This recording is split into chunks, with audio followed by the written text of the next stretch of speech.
Hey everybody, it's Scott Steen with winnersandwhiners.com coming to you from the Super Cisco studio on the expansive first floor of the Winners and Whiners Sports and Entertainment Complex to bring you today's Deep-3. As always, if you would be so kind, if you like what we're doing here, having a little fun digging the picks, please give us the thumbs up. If you haven't done so already, make sure that you get subscribed to our channel, click the bell, get notified, all that good stuff.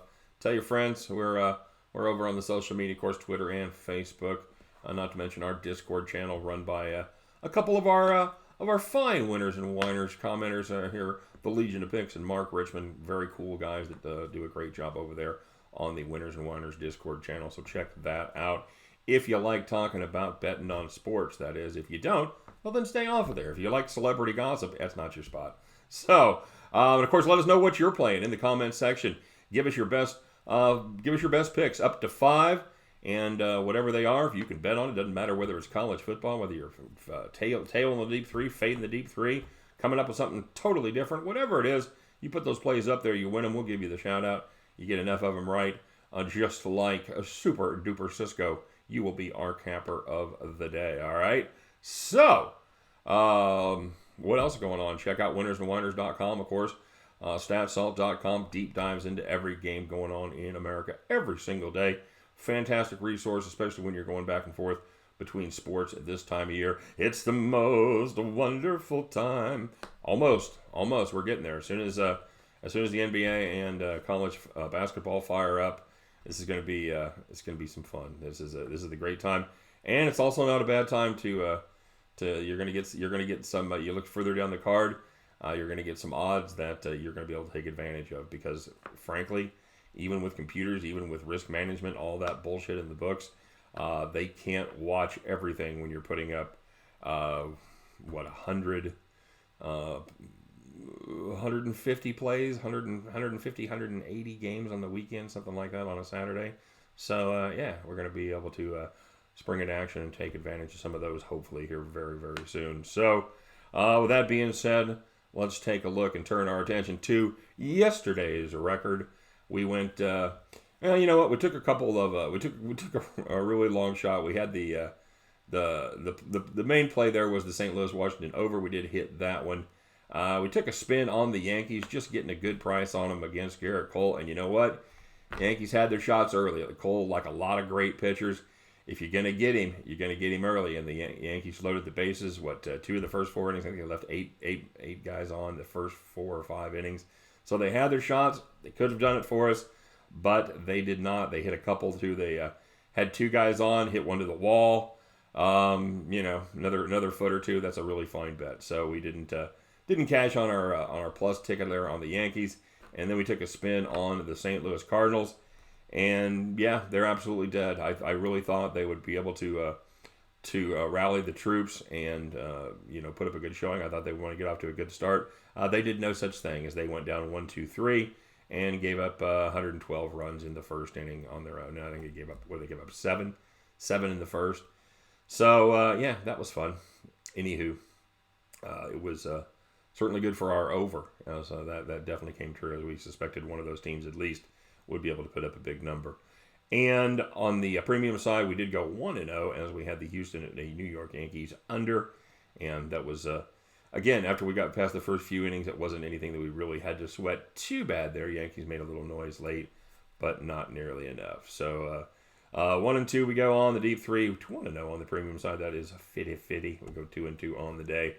And let's check out tonight's action. As we record this, I do not have a line. I do not have a starting pitcher. I do have an initial line on the Yankees Astros game. I am not going to cap that game without knowing what the Yankees are going to do as far as the pitcher goes. I don't know who they're going to trot out there.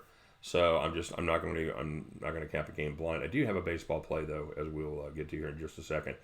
Starting off, I can take a couple plays from the FunBelt. Whoo! It must be Wednesday.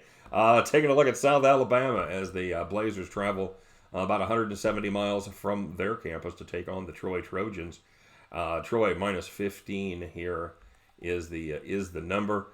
USA, South Alabama, they just don't do much right on offense. They average just 12.8 points per game against FBS foes.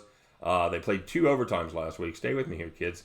They played 2 overtimes last week against Georgia Southern. They put up 247 total yards and made 4 first downs. However, it gets better because they hit 3 big pass plays and 1 20-yard run.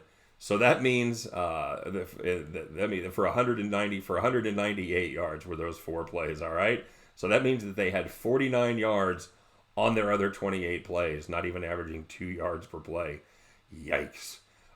Troy's pass defense has taken a beating, but here's the caveat with that. They played 2 of the top 15 pass offenses in the nation, plus they also went up against Kelly Bryant and the Mizzou offense there in Columbia. Cephas Johnson and the Blazers are definitely not in that category. He completes just 53.6% of his passes, 5 TDs, 5 INTs on the year, and a yards per attempt of about 6.3.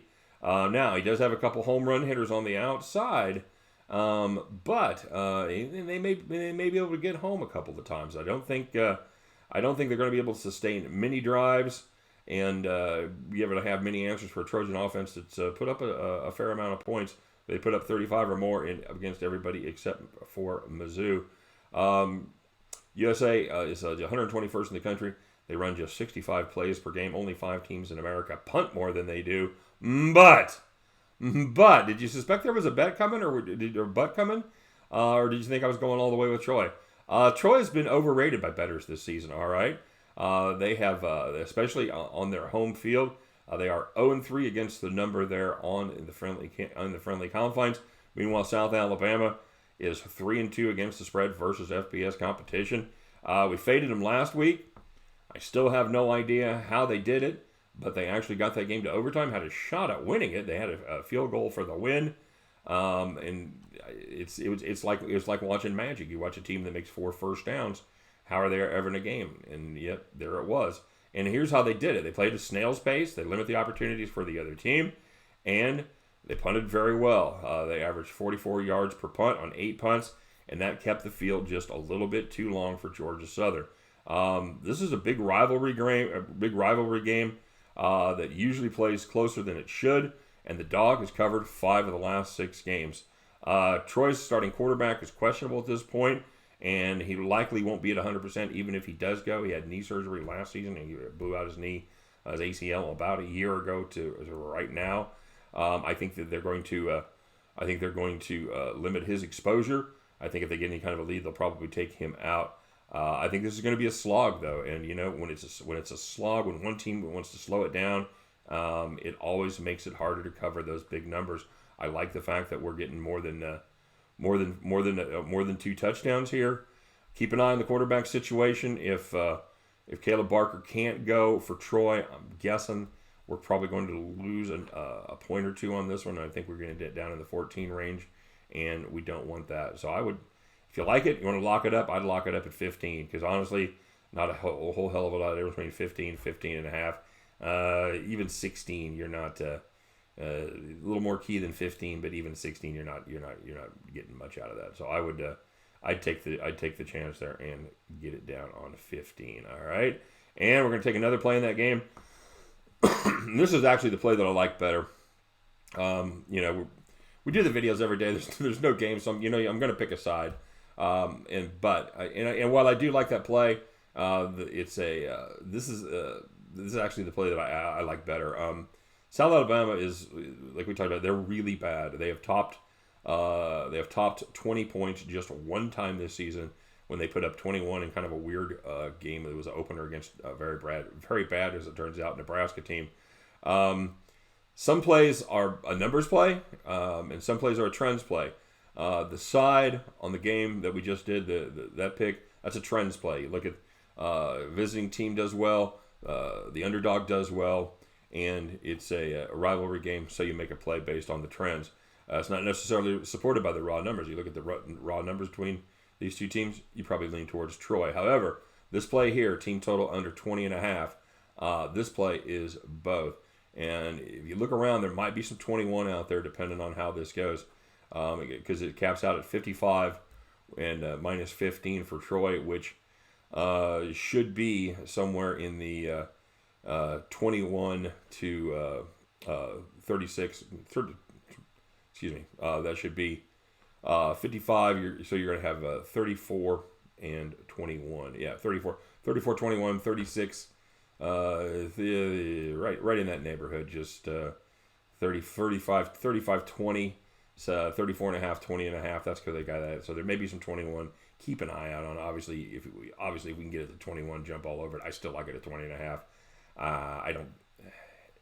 Again, the only shot is getting behind a couple of the cornerbacks for Troy. They don't have a great pass defensive backfield. However, they do have a pretty good pass rush. And the kid for the Jaguars. I call them the Blazers. UAB's the Blazers. I've been calling them the Blazers the whole time. It's the Jaguars. Yeesh. All right. Anyway, it's the Jags. That makes it completely different. The quarterback for the Jags is a sophomore. He's got a big arm. He's going to be good. He ain't good yet. So you put pressure on him, he's going to be even more inaccurate than he is, and he's already pretty inaccurate. So that's going to limit their ability to get those guys deep. I love the team total under 20.5 here. And promise you a baseball pick, and here's what I like. I like making two plays here. Right now, we can get Washington plus 140, and we can get the New York Yankees plus 400, okay? This is really all about getting a bargain price on the Yankees if they actually make it to the World Series. If they don't make it to the World Series, we end up probably having a shitty price on the Nationals. But Washington is one of those teams, I would say the Dodgers would have been the other one from the National League that can actually match Houston starter for starter. If we have to get to the situation where we got Washington against Houston, it's not a horrible matchup. All right, stranger things have happened, especially in short series. New York, here's what it comes down to: they've got a shot at Urquidy today, and then most likely Greinke again. Now, that all changes if there's a rain out. They're probably going to scratch Urquidy, and you're going to get Greinke and then Cole and Verlander. So the bottom line is you're going to have to beat either Verlander or Garrett Cole. You're going to have to beat one of those two guys. You're probably going to have to do it in Houston. But again, if New York can take care of business, get past Urquidy today, get past Greinke tomorrow, who they pummeled in the first game and who consistently underperforms in the playoffs, then you go back with a 3-2 lead to Houston. You know what? You take a shot. You got some hitters.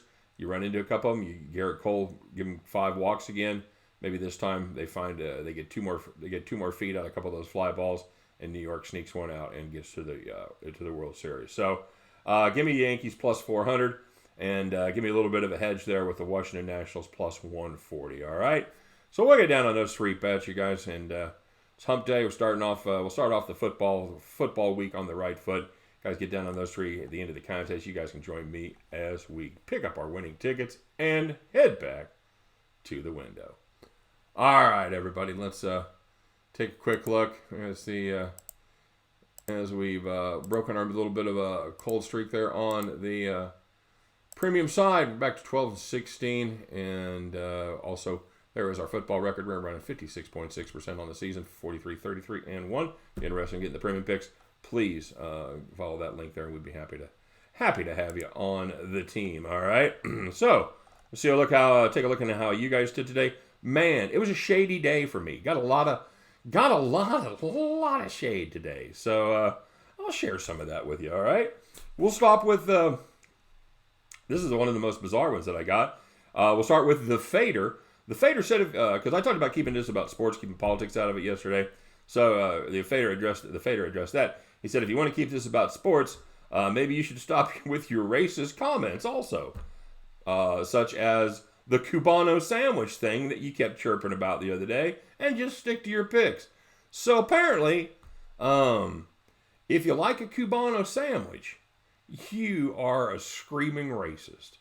So there you go. Who knew? I had no idea that my love of pork and ham and pickles and mozzarella cheese on a nice couple pieces of Cuban bread pressed down with a nice little press there. I had no idea that made me a racist. So my apologies to all of you for being such a horrible racist. I guess we'll now have to go with. I guess my next favorite sandwich would be a Reuben. Oh, shit. I can't. Reuben is like German with Russian dressing. Well, obviously, those are two countries you can't be supporting. Well, I do like a good Monte Cristo. Well, that's French. So, I can't think. We like the French. You know what? I'll think of something. Sorry, guys. Um, P. Perez said the Packers in the under was the right pick. The Packers in the under 7 was the right pick. I even picked it myself and I lost both, but that's part of the business. He was talking about the Monday night game. Again, a brutal, salty game there with Detroit. A lot of people bitching about the refs there today on that game. Rico Ramos said the Cardinals are cooked. Rico Ramos, you are absolutely correct, sir. You went 1-0 plus 100. Carrot, he said running cold on the tiebreakers. He says my tiebreaker for match streak continues. He lost 5-7, 2-9 in tiebreakers overall. Nicely done, sir. He said he made a little bit today, but he means a little. Steve Godam. Steve is going to stop with the prop picks and stick with spreads and totals for the NFL.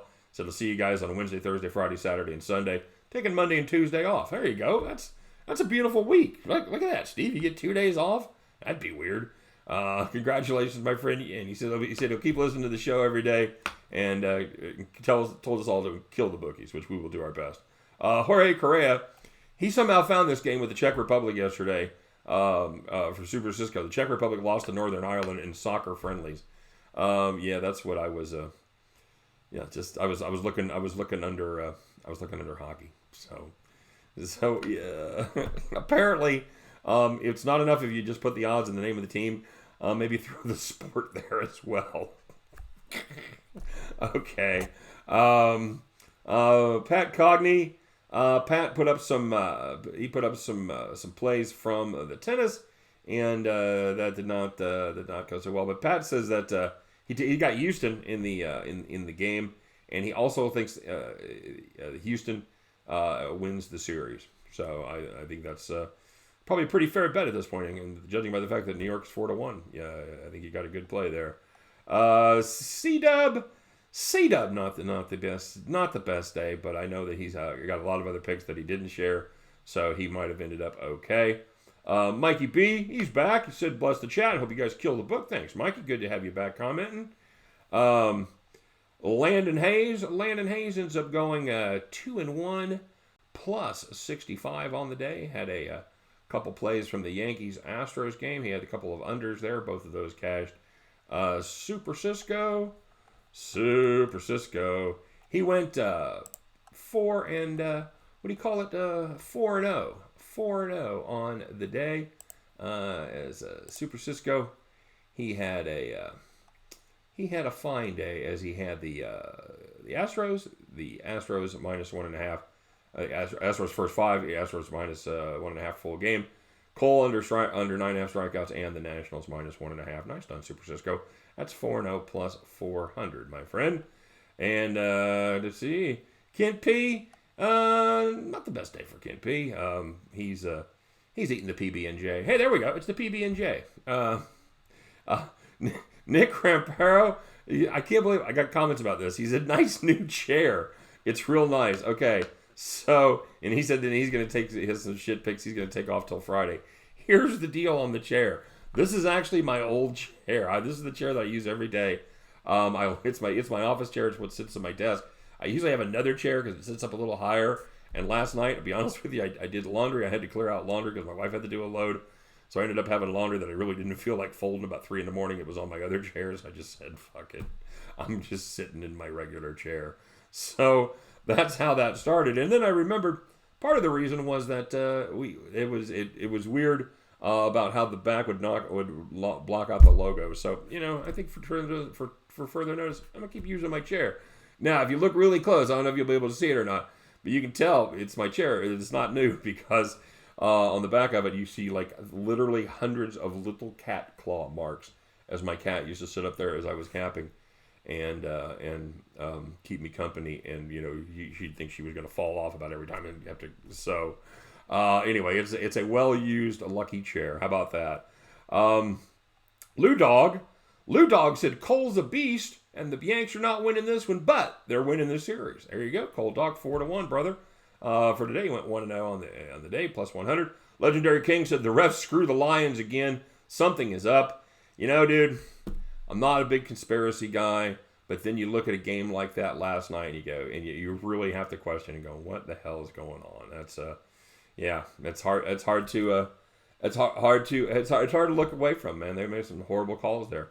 The Legion of Picks put up a few from Hackey from a little bit of soccer there, and he got juiced. Kyle Z said he's kind of been MIA lately. When I first saw that, I thought he's been Miami lately. And it's kind of been MIA lately, but here we go. He said he had the Astros on the run line, he had the Maple Leafs, and he had the Cardinals Nats over 7.5. Fine day there, Kyle Z. How about 3-0? We'd expect no less from Mr. Perfect. 3-0 plus 300. David Ross said, buddy, you're going to end up 1 for 3 today, probably only hitting the Nats over. You know what, David? You're exactly right. How about that? I'm going to give you 3-0 plus 300 for fading my picks. That's kind of a guy I am. Ninja said, and I saw something later where he had the Kings, but the Blues didn't play. So, Ninja, I'm going to call you juiced for today. How about that? And then we had James Miles, and James had some really kind words for us. He said, I'm your biggest fan. I'm a single parent raising my son by myself. I remember James. I said, but I'm sitting here smoking a little something, and I just looked at your new chair, which I love, but it makes you look like a turkey. And son of a bitch, when I got everything hooked up tonight and looked at it, I'll be goddamned if I don't look like a turkey. I think we're done fattening that one up. He's ready to eat for Thanksgiving. Oh, James, that's beautiful. He says, so let's gobble on these picks. And he says, I'm stoned like people in the Bible days. And he said, tell those a-holes it's called gambling for a reason. James, you made me laugh today, man. And I will never be able to unsee my turkey chair from here on out. Eric Nesbitt said he's on the over in the Astros and the Yanks game. Bummer. Now, we opened with shade. We're going to close with shade. Max Luminous. And I will say that you guys are the politest shade throwers anywhere on the internet. I will totally give you props for that. Max Luminous said, hey, buddy, I'll start off by saying congrats on your consistency with the videos. It's a commendable feat. I do love your wit, my man. But at what point do you stop this train wreck? Well, it's going to be a minute. I said, I've been watching you for a while now. It's pretty obvious to me that you need a hard reset. A nice Hawaii vacation or even a mild to moderate psychedelic trip in the comfort of your own home would do it for you, brother. Well, to that, Max, I say, hey, why the hell can't I have a psychedelic trip in Hawaii?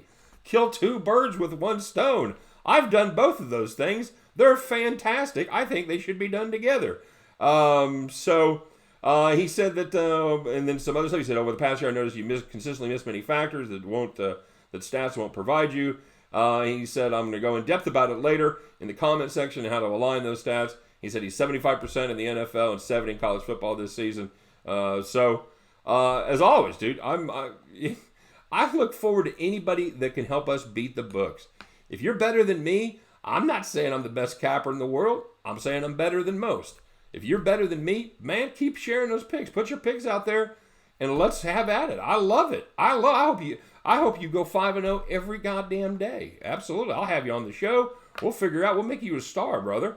All right? So I'm all about it. Again, one of the nicest shade messages I've ever had. I love watching you. You're great. But seriously, dude, quit it. And then to get started, now I will say in fairness that Max said the MLB is not his sport. It's not his forte, but he did have a pick for tonight. He said, I do love the under 7.5 for the Nationals-Cardinals game. I expect a 3-2, 4-2 type of game. Good luck, Scott. You know what?